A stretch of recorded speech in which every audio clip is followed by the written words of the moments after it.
All right, so good morning, everybody. Welcome to our October 15th director's call. I cannot believe that the month of October is already half done. I feel like this year has gone amazingly fast. So today's call, we have a fairly full agenda today, and we will go ahead and remind people again for our attendance and roll call to go ahead and put your name and school or site into the chat. And then I'm going to let Vic take it away immediately with some financial information. Okay, well, I've got some good news.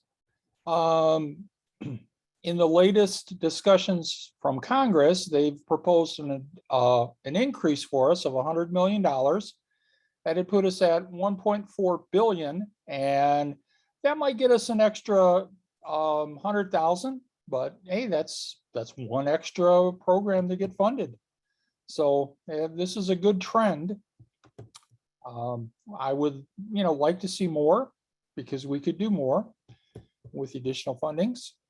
Another thing that I want to let everybody know is they're in CASA, they're looking at carryover, and some of you guys have a lot of carryover, and I'll be following up with communication so that we can have a discussion on what you're doing with your carryover.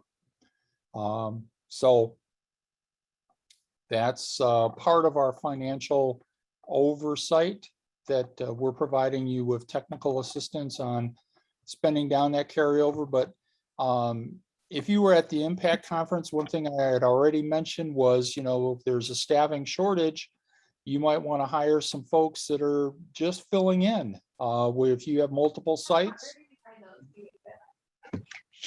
you can have someone that fills in between buildings, and you could also pay a little bit higher wages with that carryover. But one of the things you can't do is you can't provide a hiring bonus. That's something that federal funds would prohibit. That you can't use the money for prizes and things like that. So hopefully we can have further discussions on your individual needs when I do the follow-up. Okay, Crystal, I'll let you do the program updates. Thank you. I do want to pause just real quick to see if anybody has any questions about the financials or carry forward. Feel free to unmute yourself, or you can use the chat. I'll do my best to monitor that as well.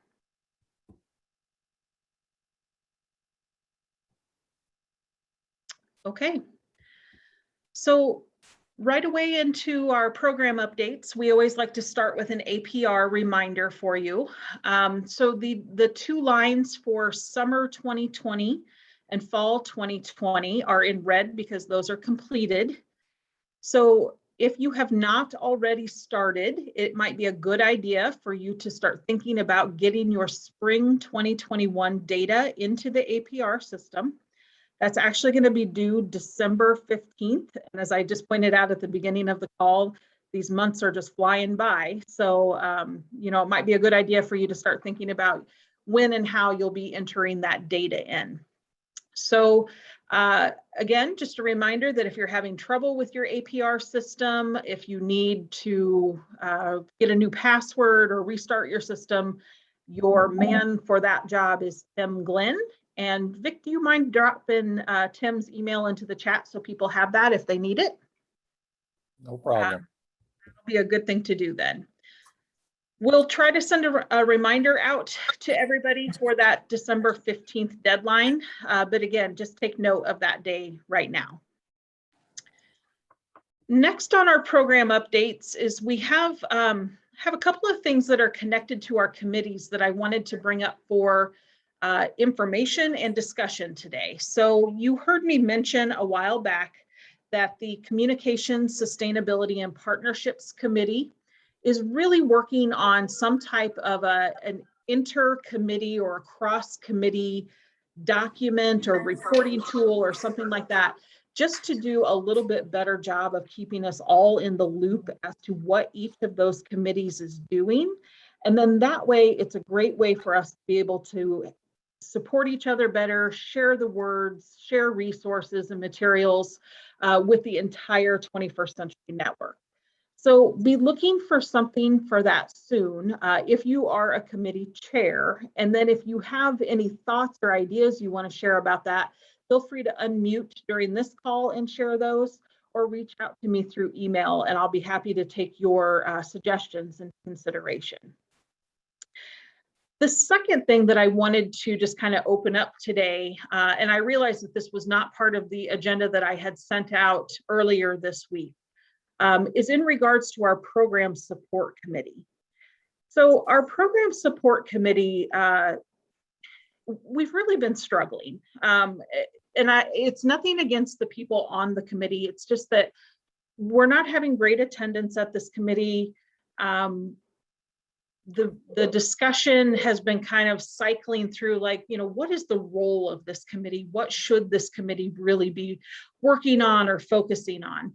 So just a really brief little history of what that committee's done in the past, just to kind of spark some ideas in your heads today, is this committee was instrumental in kind of supporting or kicking off like the visiting authors program that we did a couple of years ago. They also were very helpful in setting up or guiding the conscious discipline kind of movement that we had for a while as well. This committee feels that social emotional learning is certainly a place where they could put some effort or time. But also to that point, we know that when we're only getting, 2, maybe 3 people per call, it's kind of difficult to get some traction. So one thing that we discussed was, again, do we need this committee to be in existence at all? And if it does need to be in existence, what should their primary focus or intention be? The other thing that we talked about was capacity for this committee. Right now, it's chaired by 2 really great staff members from St. Mark's, Ron Parr and Taylor Noel. However, as many of you know, we're going through this kind of like staffing shortage, still dealing with pandemics, dealing with a lot of irons in the fire type of thing. And they were a little bit concerned about their capacity as well. So that'll be something else that we'll need to kind of figure into this or tackle along the way. So I'm going to pause for just a moment and just simply see if anybody has like immediate thoughts or feedback that we might want to consider when we think about the value of the program support committee and its work moving forward if we decide we do want to keep it as a primary component of support for 21st Century Network. Yeah, let me add some comments to that. First off, the state has moving forward with social emotional learning as one of their top priorities. And that's a good thing. And it would behoove us to have, one of our committees focused in that area. Secondly, make sure you're looking at your participation in these committees, because some of you, may have delegated attending a committee to someone and they just didn't show up. I mean, the proper thing is to send an email if something happens and they can't make a meeting, because this is in your contract as, something that you will do. And, I don't want to have to be the bad guy when it comes to renewability and I say, okay, you didn't do this, this, and this. So, and I realize that we're still struggling out of the pandemic. So, if we have a committee that maybe doesn't have a whole lot, they can maybe take a session off, and address these things. But we still want to be moving this work forward because this work will translate into higher quality programs for kids and help us with a community of practice. Yeah. So to Vic's point about attendance, I do keep track of attendance for all committees. If you have delegated that responsibility and you would like to just confirm attendance with me, it's as easily done as sending me an email. So just know that too. But does anybody have immediate thoughts about the program support committee and their work? So I have a quick question. This is Shani. I'm not wondering, because the work program support does, I'm on that committee. Is it an option to combine two committees that do similar program support? Or is it just its own to the point where it really needs to stay its own, or could we combine it with another committee? Well, what work do you think is it's similar to? I wouldn't say it's similar, but it parallels a lot. I mean, not parallels. I would say program support, and then I was thinking the family engagement committee. Some of that work is collaborative between program support and family engagement. They may complement each other. I've worked with Ron and they do such great work and then I'd be available too to help with that when we can kind of share that leading the committee support. But I think those are two things that you could pair together and they could complement each other. What do you think, Vic? Well, I think that's something that we can consider. You know, we have committees and they match the number of cohorts, except that we've got the new grantee and staff turnover committee as the extra one that doesn't count, but you're in there if you need it.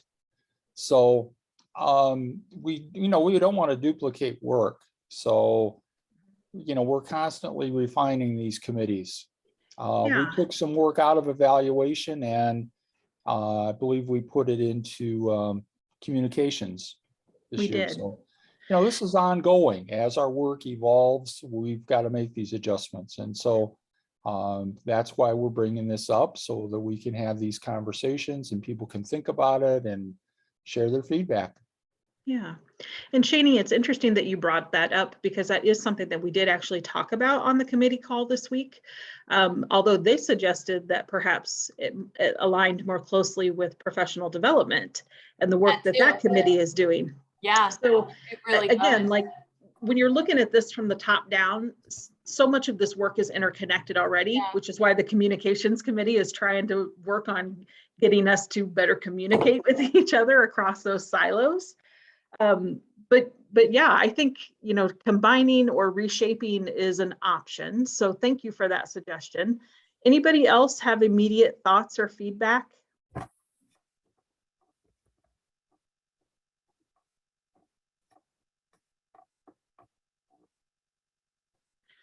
Okay, so just for the sake of time, I'd like you to just, again, if you have that brilliant thought at 3 a.m.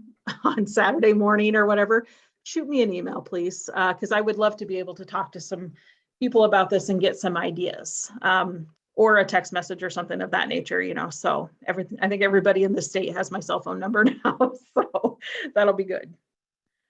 Okay. Crystal? Yes. Oh, this is Dawn with St. Mark. I was talking, but apparently I was still muted. So can I have a minute to just chime in? Yeah, absolutely. Okay. Thank you. I just wanted to say that one of the things I really like about Shani's idea as well is, and that I know, you guys talked about on the program support committee this week, is that I think it is really important that these committees exist and they exist to bring value to the grantees. And if you only have 1 or 2 grants, but there's 6 committees, it's so hard to where should our team be? And yet they can't be everywhere. And I know you only have to be on the number of committees equivalent to the number of grants that you have.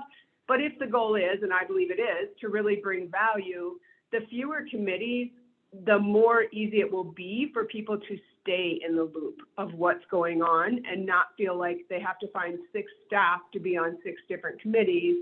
Because I know in our organization, yes, everything is recorded, but it's in the engagement. It's in the face-to-face conversation, whether that's virtual or in person, where the real learning and connection and coming together happens. And honestly, a lot of people later on aren't going to go back and watch a recording because the other thing that's on fire is going to get the bucket of water. So I just want to say I really like that, and I really think it makes sense of where everyone is at and how these committees can continue to bring value. Yeah, thanks, Donna. I appreciate that. So, all All right, any other thoughts?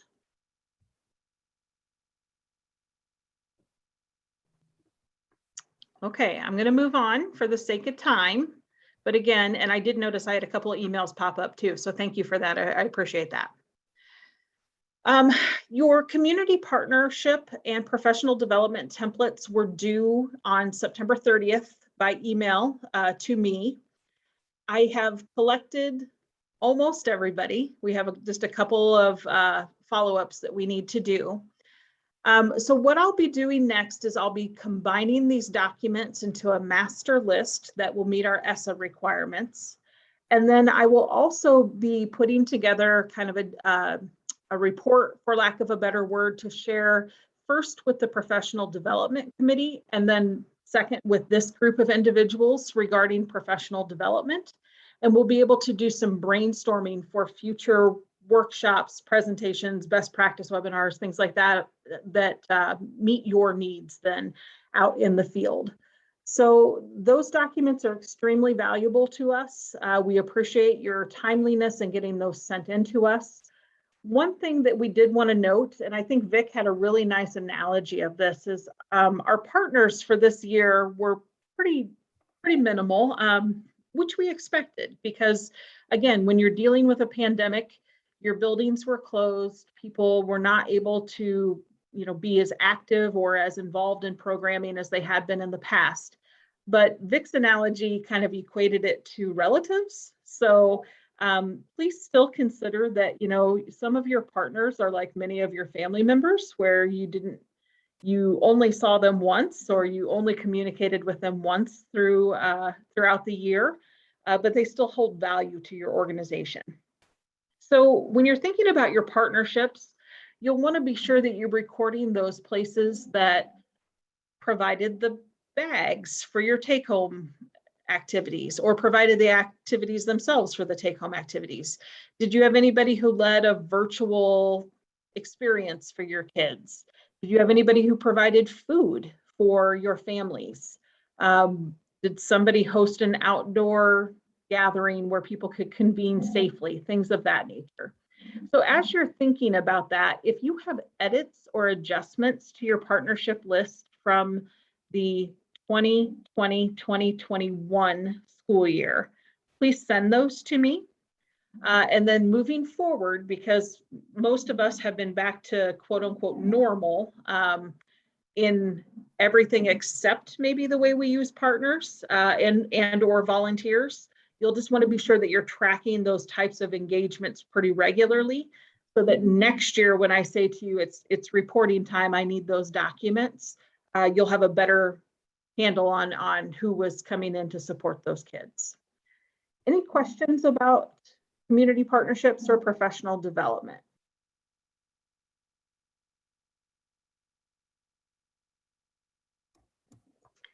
Okay, so your next major document that's due is your local evaluation, and that is due November 30th. If you require an extension, it is as easy as emailing Vic and making that request. If that's the situation, he'll respond to the email with your new revised due date, and you'll be able to meet that requirement. Yeah, please don't do it tomorrow. Wait until, like the week before the 30th to ask me if you need an extension. It's a lot easier to keep track of because you may not need an extension if you ask for one tomorrow.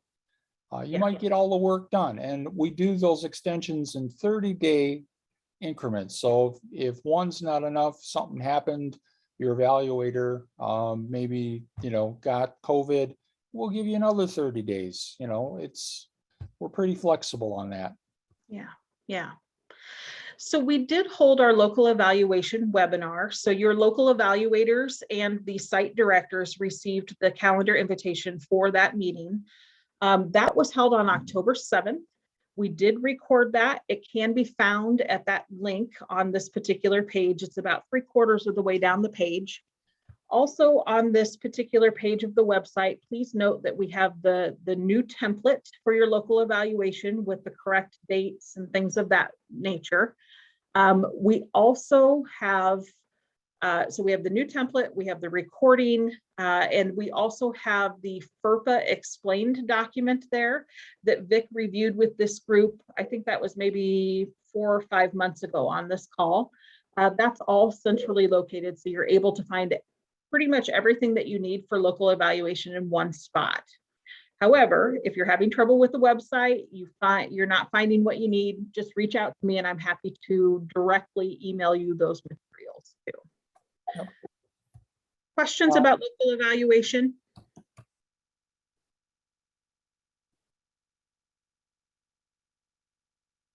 Okay. My last quick update for program for you involves the Impact After School Conference. So thank you to those who could attend or who sent staff from your site or organization.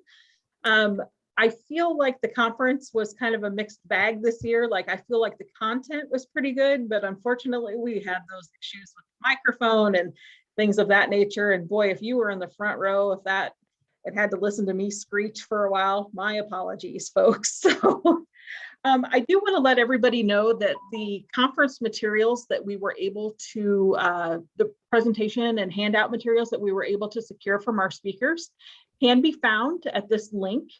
So if you were not able to attend, but you would still like to be able to review the materials, you can go ahead and access those there. And then for today's purpose, there were a couple of things that came up during our Pick Vic's Brain session. That we just wanted to be sure that we clarified for people today. And then we'll also just quickly open for any additional questions that you might have. So Vic, the two items that specifically came up during your session involved the length of funding and kind of a direct question of that is how sites can find out how long they've been funded. And then of course, we always have the supplement versus supplant question. This one was specifically to how mental health support services from school day might be used in out of school time. So do you want to share tackle my those? response on those? On the first one, if you go to 21cclc.com, there is a list of all the applications for 21st century. And then it's in a searchable database. So you can go in there and type in your district name and you'll find all the applications that are in there. So that's a good way to find out, especially some folks are relatively new, to find out, you know, if you've already had funding for 10 years, you need to look for another school for this upcoming year. So we've been working on that now for several years, and it's a wonderful resource. Plus, we get a lot of inquiries from people doing research, and you know they just love that we have it all online. It's a lot better than having it in a dusty file cabinet. Now, the second one, supplement versus supplant. We cannot fund mental health services. However, let's say you've got a counselor in the school. If that counselor was contracted to do 21st century work, and you know, a kid had a question, informally, that person would be well trained to, you know, answer that question. However, you know, we can refer people to mental health services. Our grant specifically, though, cannot be, you know, providing that kind of stuff. Vic, I'm sorry, just to clarify, because do you mean therapy or mental health services? Because I think those are two maybe slightly different things. Okay, well, either of those are not in our charge. Our charge is there's a specific list of things that we can offer. And, you know, those are mostly academic activities. There's some, you know, drug prevention things we can do. But generally those kinds of services, you know, we're not allowed to provide, you know, vaccinations. That's part of the healthcare community. So certainly we can partner with them and maybe have a parent engagement meeting and say, yeah, we've partnered with a local healthcare to provide, you know, counseling, mental health services, but that they're going to provide it, not 21st Century Funds. Right, okay. Questions about this?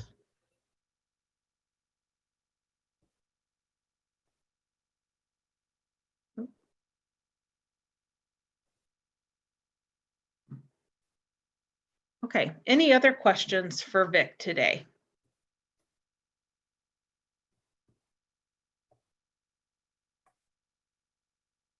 Again, feel free to take yourself off mute, or you can drop that into the chat. Let me also say that that FERPA guide has all the new GEPRA measures, and you should share that with your data person so they know what to start getting ready. And those, the new GEPRA measures are all based on productivity rather than proficiency, progress. How did we make progress with kids? And that took 5 years of meetings to get it down to 5 from 14. Okay. All right, so we're going to move on. We have some RFA updates now for everyone. So this is to keep you informed and keep you in the loop that if you are in the timeline of being interested in applying for another 21st Century grant. Couple of updates here. Reminder that your letter of intent is due November 12th. That is done through the SurveyMonkey platform, and we've included the direct link to that right here. And then if you were at the Impact Conference, or if you participated in the October 13th technical assistance session, you heard us say that the grant is online this year. This website link right here is the direct link to the RFA. We would encourage you to read all of the instructions before you begin. And again, you will not be able to save your grant mid-work in that online platform. So please prepare your information and be able to copy and paste that into the system when it's time. We have provided on the landing page, we've provided a full application, the downloadable version of the letter of intent, the scoring rubric, the application, the instructions, everything is there for you to be able to take a look at that way. You'll also be able to access all of the forms that you'll need to download, complete, and upload. When you upload those forms, that can be done either in a Word document or as a PDF, because some of those will require actual physical signatures of people within your school districts or partnerships. And then others are simply, kind of fill in type of documents. Each of these recordings can be found on this 21cclc.com/IDOE website page. I've also taken the time to record it's about a 30-minute tutorial on actually how to use the online system. But if you have questions about the grant, you can reach out to Vic. If you have questions about the process logistics platform, please reach out to me and we'll be happy to help you with those. We would also encourage you to consider attending our third and final technical assistance session. That'll be from 10 to noon on November 4th, which I believe is a Thursday. This is the link that you use to join that meeting. And here's your ID. It is passcode protected, but it's a pretty easy passcode to remember. So questions about the RFA? Let me remind everyone that it's a wonderful online application, but it's not going to save. You're going to have everything ready to put in one shot. So, keep that in mind, but that's why we have the things already there on the landing page for you. Yeah. Okay, any questions?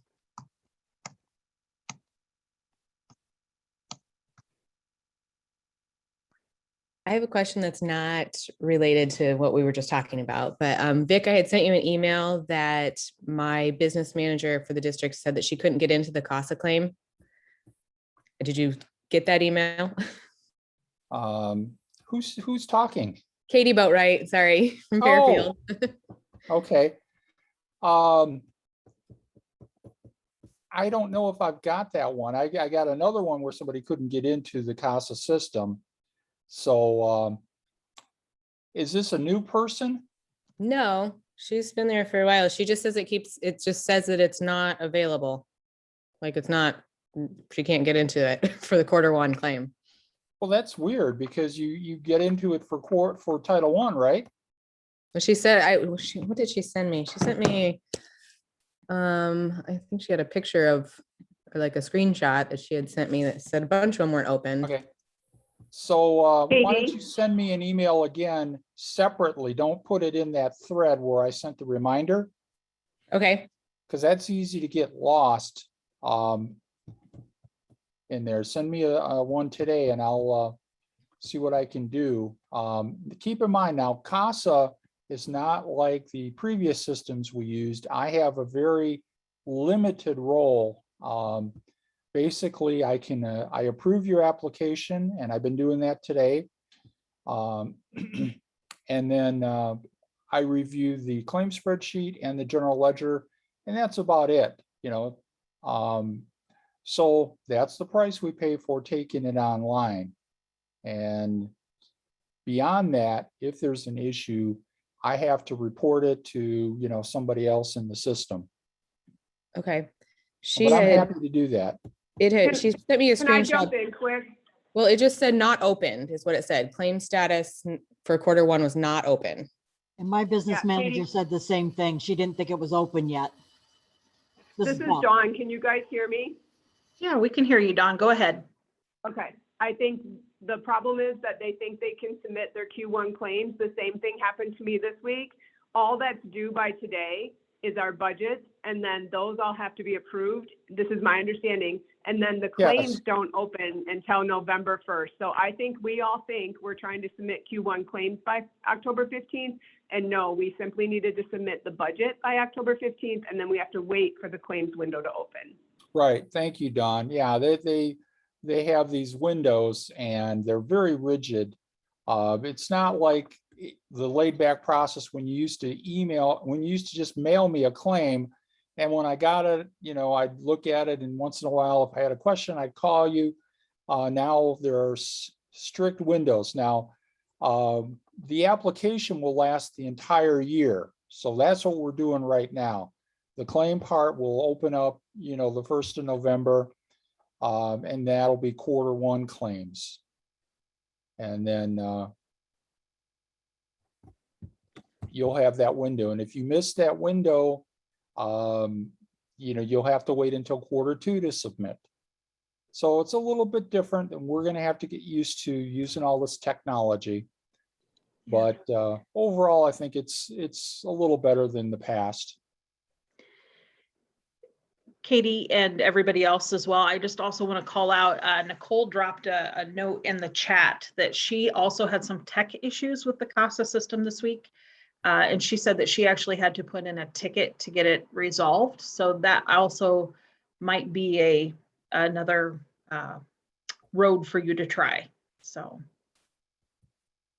Yes, absolutely. Put in a ticket, because I don't have access in that system to do much of anything other than review your claim or review your application. Okay.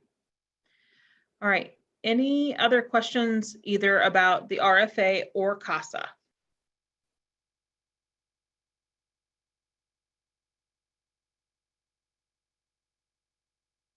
Okay. An update from the Iowa After School Alliance. It became very clear to us through committee calls and the impact conference and so on and so forth that this staffing shortage is not going away anytime soon. So I wanted to let everybody on the call today know that your pleas, your venting, whatever we want to say, is not falling on deaf ears. One thing that the Iowa After School Alliance is working to put together is some type of a webinar or a discussion in which we can talk about these staffing shortages and think about creative ways to start working towards solving this problem. This all takes time, so we appreciate your patience with this. If you at your site feel like you have done something kind of cool and creative as a way of helping with your staffing issues, we would love to hear about that, because we would love to have you be a part of that discussion. So 2 people I'm going to call out on this call right away is Nicole Schliefsen with Boys and Girls Club of Central Iowa. And again, feel free to hop in here, Nicole, but she had shared with us that they worked with Des Moines Public Schools to be able to work to put together some positions that would these people would be working through the school day and then into after school to create that full-time position. And again, Nicole, if I've said anything incorrect there, please hop in and No, yeah. that's right, Crystal. So for us, it's been easier to hire full-time staff than part-time staff. So basically a full-time position that's split with the school district. And really we needed our CEO put all that into place. And I mean, we have a great relationship with our school district already, but I mean, that was kind of a challenge to get through, and certainly their board for the school district had to vote on it, and all of those things. So I think it's helped us retain some part-time staff that would have left without that full-time opportunity. But yeah, I mean, we're still a challenge for us, certainly. Oh, absolutely. And I'm sorry if I maybe misled that by saying, this was the magic pill that they took. Oh yeah, It was good. Yeah, it was a real good idea by Tony, our CEO, and yeah. So I mean, it's been a creative solution for sure. Right. So that's one situation or one example that, be expecting an email, Nicole, because we'll be asking you to be a part of that discussion. And then the other person that I'd like to pull out here is Shani from Davenport. Shani, you had shared that the school was making some decisions to use some of their ESSER funding to better support salaries and things of that nature. So actually we've been really successful that we have the school district, our district has acknowledged that across the board, it's really important to have after school care for our kiddos so our families can go to work in school, the same as everywhere else, but knowing that across the board, everyone's struggling immensely with hiring, especially the positions that aren't necessarily known for having the highest rates of pay. Right. So myself and our superintendent sat down and our CFO, and we've been approved to access our ESSER funds to incentivize rates of pay. There's a very specific language in these funds that allows this to happen, that you can incentivize rates of pay due to the hiring situation within the nation, the state, and locally. So we have brought rates of pay up for our program staff, because originally they did not even align with our district para rates. So now all rates of pay are aligned, and then our supervisors are also incentivized to a supervisor rate of pay of $16.50 an hour. Yeah, great. So again, because we're losing our college kids to go work at Target and Hy-Vee, where they can go make $18 an hour, even though when they're working with us within the district and the programs, they're getting that true on-the-job experience. So, but they're also college kids who struggle to pay the bills and they need to make money. So this levels that a little bit in terms of enticing them back into that field that they so want to have a profession in. Absolutely. Yeah.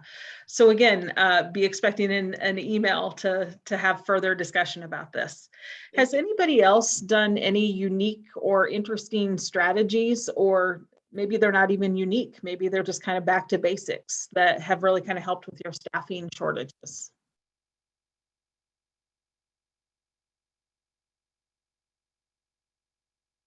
The other thing I want to add, sorry, Crystal, because I just thought of this, is we're continuing to celebrate our existing staff, just because we know how hard it is right now.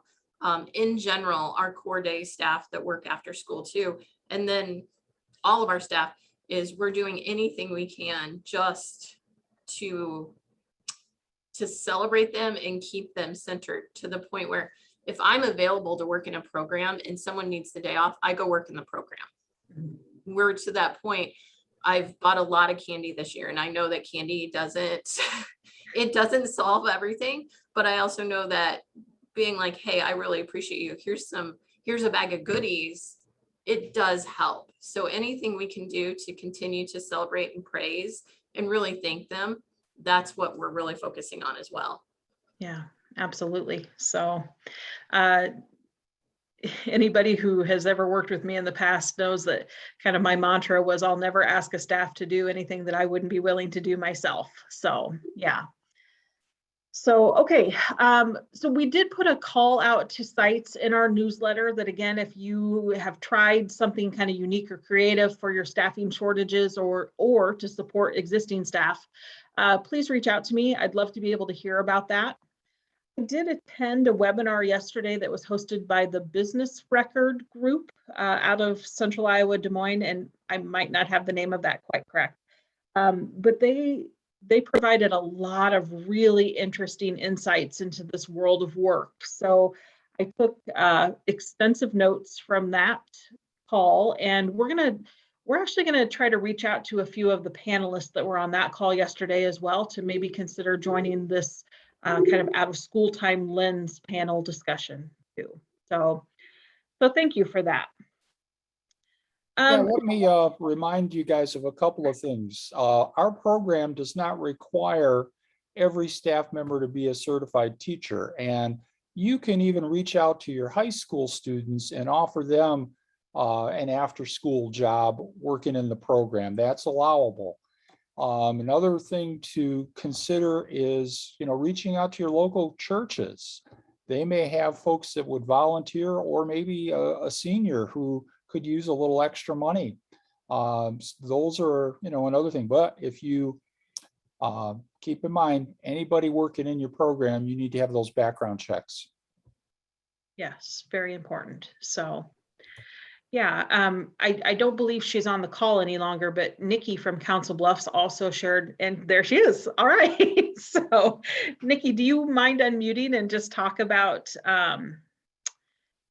what I was going to ask you to talk about was in reference to the OSTCP work, where you were doing the career pathway for individuals who are interested in education to get some experience in your out of school time program. Yeah, so we're fortunate to have that OSTCP grant. And so we've been working with our work-based learning coordinator, and she's got some high school girls that are working with our before and after school childcare that we partner with in our district for our after school programs at some of our elementary schools. So fortunately, we've got about 7 girls. 4 of them have started, 3 are onboarding. And they are interning to help in those programs. So even though they're working for Kids and Company, they're still benefiting our programs because we partner with them. So it's awesome. And I wish that we could have more. But yeah, I wish we could hire high school students. I've actually reached out to HR this year to ask if we can, and they've simply told me no. So I'm still trying to work on that because they would be great youth development workers to be, helping a partner club or just there for snack and attendance. Because we all know that part from the transition from the day to that is probably one of the hardest parts in that after school program. But to have extra people would be amazing. So it's helping. I mean, that's helping right now a little bit, but any extra help we can get, we would definitely take. Yeah, great. And thank you to everybody who's adding to the chat here. To your comment about HR has told you no, Vic's statement back was that might be a district policy, but it is not a requirement for 21st Century. And it looks like Beth and Allison have both said that they have had some success hiring some high school age students. Beth says that theirs have to be 16. But they do also have some volunteers, which is a great way to add support to your program. And then Allison says they're hiring high school students. They want to recruit high school students from the early childhood high school class, which again, seems to make a lot of sense there, right? So yeah, so thank you. I appreciate you offering up those suggestions too, ladies. So, okay, so folks, we're kind of wrapping up our hour here. I did not have any other agenda items, but I would open just for, again, general questions. Before I stop sharing my screen, I do want to remind you that all of our directors' meetings are recorded. You can find them here at this link if you do need to go back and reference something. Or again, you can always reach out to myself or Vic for additional support that way. So I will go ahead and stop sharing. And then again, I'm just going to open it up to the floor to see if there's any questions, any additional things that we need to cover today, successes that you'd like to share, things of that nature.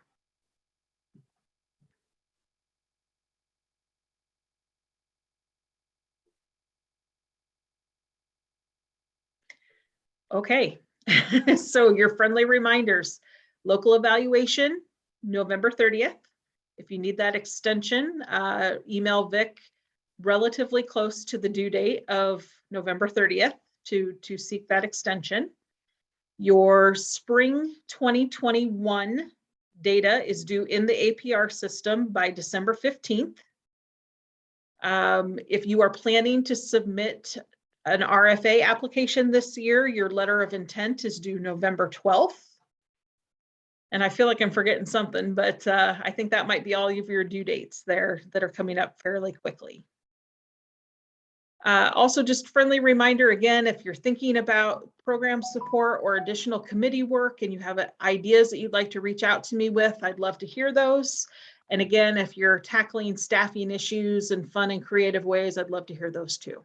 So with that being said, unless there are any other questions or comments, I think we can go ahead and end our meeting for the day. All right, I'm going to go ahead and stop recording.